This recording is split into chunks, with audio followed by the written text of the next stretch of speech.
Hi, I'm Yulia, and this is Burning Questions. And the topic that set the internet on literal fire this week is what does 180 in US's stance on Ukraine mean for Ukraine? And today we have a former intelligence officer to tell us what he thinks about it. My name is Ivan Stupak, and I'm former security service of Ukraine officer. Okay, That's amazing. all. Oh, That's probably the briefest introduction we've ever had on this channel, but hey, all of the important stuff was said. I have not so long titles as MBA, MBA, CEO, CEO. Doesn't matter. So the short is most important. Yeah, I mean, that's the title that matters. But it was just very comical because usually it's like a 5 minute all-encompassing title of everything that the person has ever done. Okay, so, recently the United States, surprisingly, has changed its stance, it seems, on their politics towards Ukraine, as Trump has decided that, well, Trump's wife decided that phone calls with Putin are not really leading anywhere, and she decided to share that sentiment with him, and he decided to listen to her. Which I guess, thank you, Melania, and I'm sure you've seen all of the memes about her being an SBU agent. so, so there's that. But with that said, the US decided to ramp up its support for Ukraine, or at least ramp up in words, and a lot of American media are coming out and saying, like, total 180, different treatment, the US is going to give Ukraine all of these weapons. So far, we've only found out about 10 Patriot missiles and 2 Patriot systems out of 19 available as per Trump worldwide to be given to Ukraine. But according to Trump, Ukraine doesn't need all 19. What do you think about that? Look, you're totally right when you started discussing discussion about Melania Trump, and suddenly in Ukraine we realized that on U.S. soil we also got Ukrainian asset as Melania Trump, and lots of my friends they're joking about in which way she tried to persuade Donald Trump to support Ukraine, using her famous Slovenian accent. Donny, you're fool! Stop talking to Putin. So it's just a joke, no more. Yeah. Look, from Ukrainian side and from my side especially, I don't believe that U.S. changed something significantly. Supporting Ukraine. I will explain you why. Look, during the previous administration of Mr. Biden, we received lots of munition, different type of munitions. We received lots of support. I mean, money, funds, equipment, technologies, etc., etc., and lots of money were lots funds were allocated and in U.S. military production, and as far as I know, about $3.8 billion is available in US to sell Ukraine equipment on this amount. Unfortunately, Donald Trump he's not going to support Ukraine as it was during the previous administration. Right now, we're talking about only about anti-aircraft systems, of course, without no doubts. Anti-aircraft systems, anti-missile systems, they're extremely important. First of all, for civilians in Ukraine, because the more closer to battlefield, Patriot systems became more vulnerable. And currently, right now, nobody knows exactly for how many systems will be supplied to Ukraine from US, because Donald Trump he mentioned different numbers, 17, 5. Someone told me there are only 2, but nobody knows what exactly. 17 systems, 17 divisions, or 17 fire units, or 17 missiles. So nobody knows. According to different assumptions, that totally around the world about 250 fire units of Patriot missiles. So 250.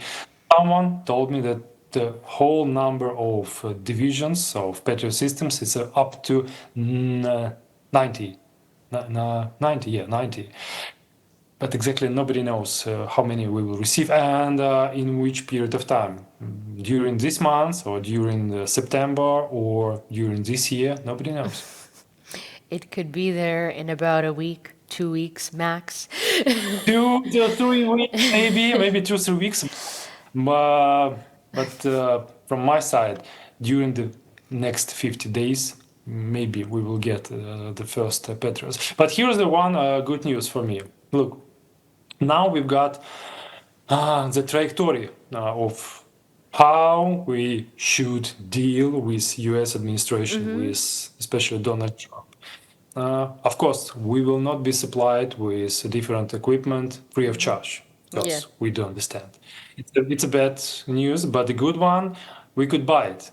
So from my side, I still do believe that if you could fix problem with the money, it's not a problem. It's just expense.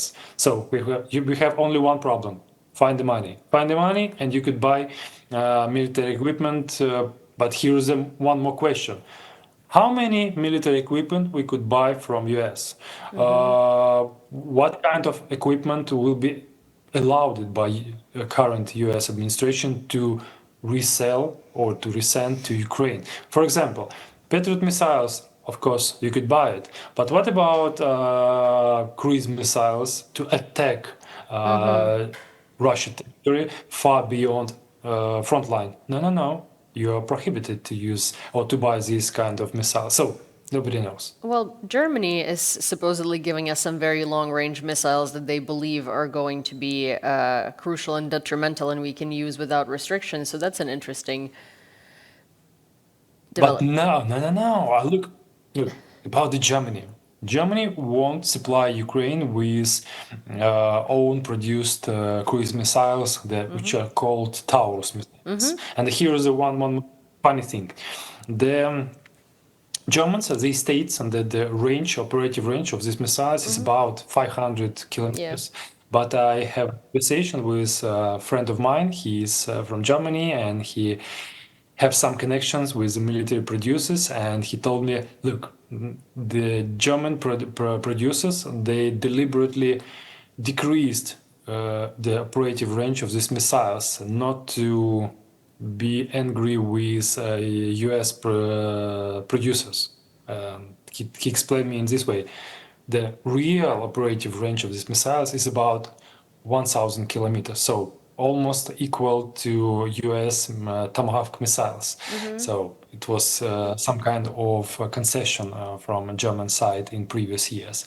But if we talking about missiles which could be supplied to Ukraine, we are relying only on Ukraine produced missiles with the German help.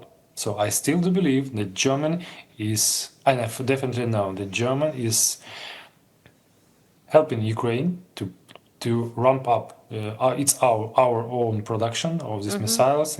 Germany Ukraine with technology, semiconductors, maybe some equipment, some fragments. And as far as I know, we heard the statement from the chief of ground forces of Germany, Christian Freundlich. He stated that in the end of July, Ukraine will be supplied with the first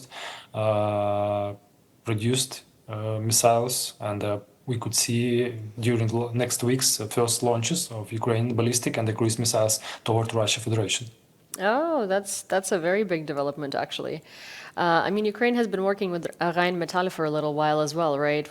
There have been a lot of countries involved in Ukraine's production of weapons, and Ukraine has actually gone very far in producing and inventing weapons, kind of from scratch.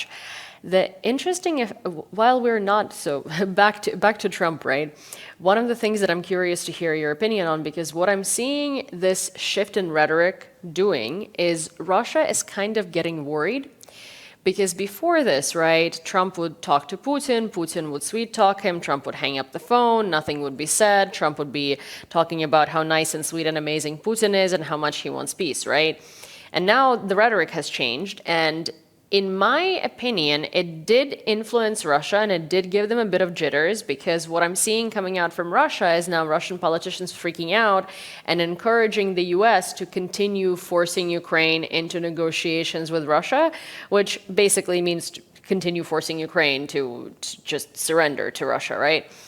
And it looks like they're having an economic issue because they are hiking up taxes. They are eliminating tax cuts and social services and programs and stuff like that. And their rhetoric is that, I think the last thing that they said is that giving Ukraine weapons is only giving Ukraine reasons to continue the war, not to look for a peaceful settlement. So to me, it looks like Russians are nervous over this development. What do you think? You're talking about the rhetoric of Russians connected with the rhetoric of Donald Trump Yeah. this way. Look, from my side, the man in age of 70, who is the second term president of the United States, he shouldn't use the rhetoric. He should definitely use. He should definitely act, not talk, just act, because it's his last term. I mean, in a constitutional way, it's the last term, and he should do something more and rely not only public opinion from society, but to do something, to be in a history, to stay in a history like a real man with a courage, real leader of free world. But he is not acting in this way. He is just talking to Putin. He spoke to Putin for, as far as I count, about for 3 times at least. He sticks to the strategy. Let's give more time to Russia. Yeah. 2 weeks, 2 more weeks, 3 weeks, 50 days. So let's just count. There are about Mr. Trump. He is in his position for about more 5 than months. 160, 5 months. 6 months, 5 months. 5 months.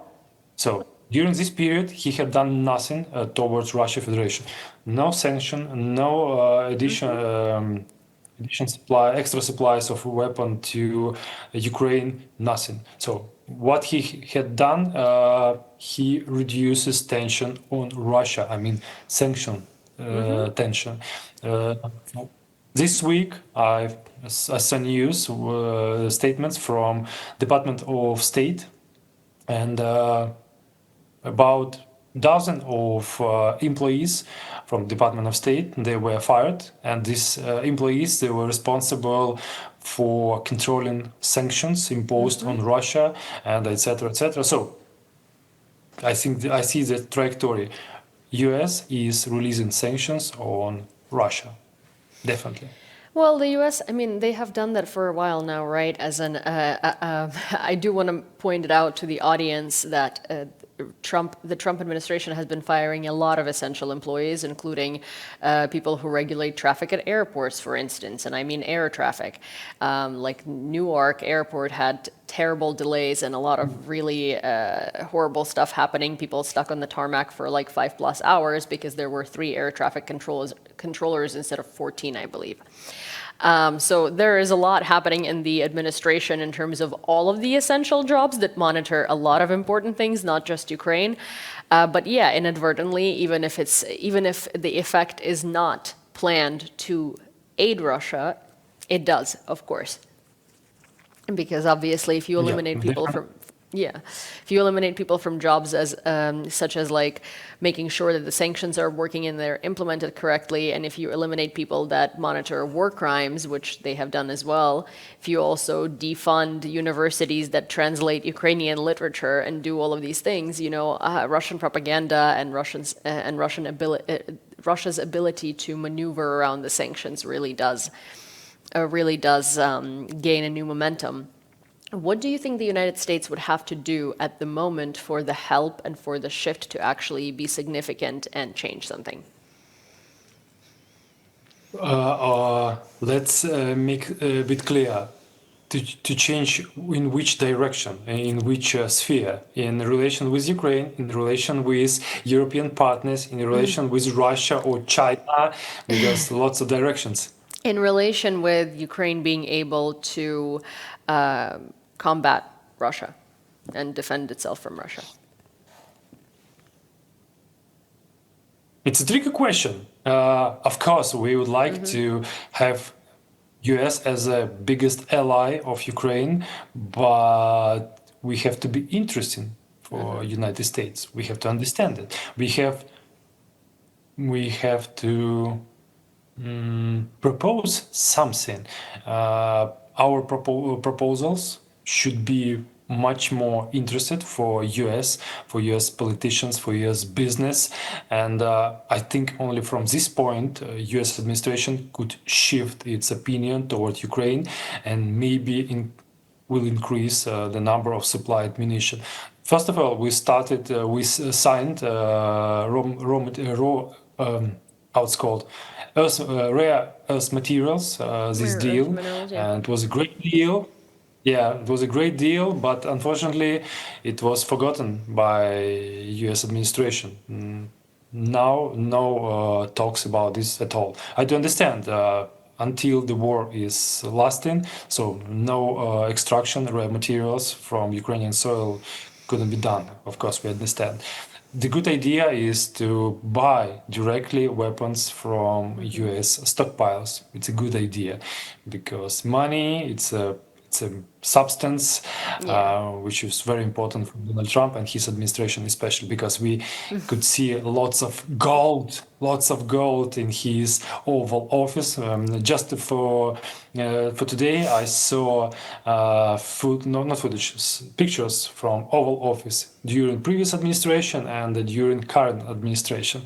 It's significant difference. Lots of materials, lots of shining objects of arts, but someone believes it's not a real gold. It's just from AliExpress ordered piece of Metal. wood or some plastic, just painted gold.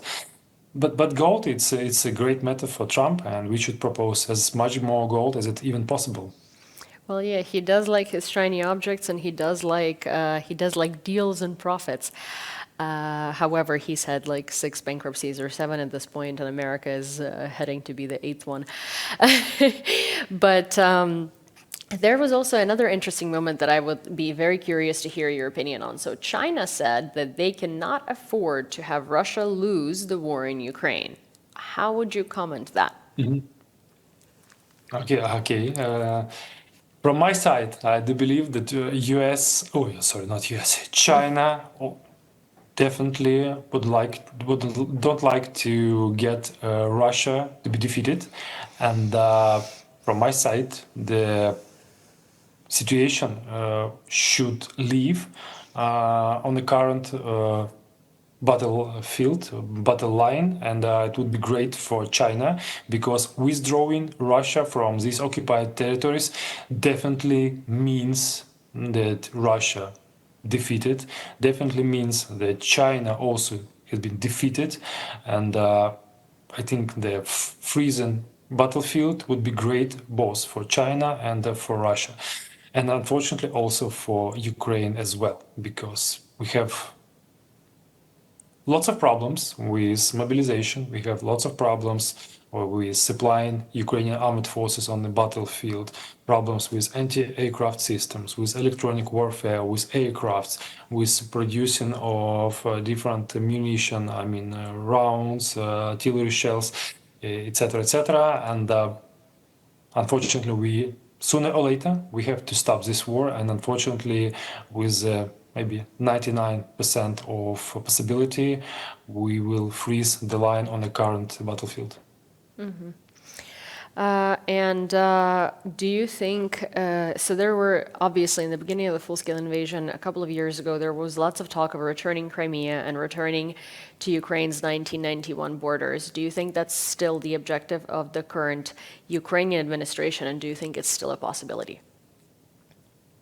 Definitely not, because the Ukrainian administration, administration of President Zelensky, they realized, I think, in 2024, at the beginning of 2024, realized that it's impossible for Ukraine to recapture territories, occupied territories, the Zaporizhia region, Kherson region, Luhansk, Donetsk, and especially Crimea, because we are outnumbered by Russians.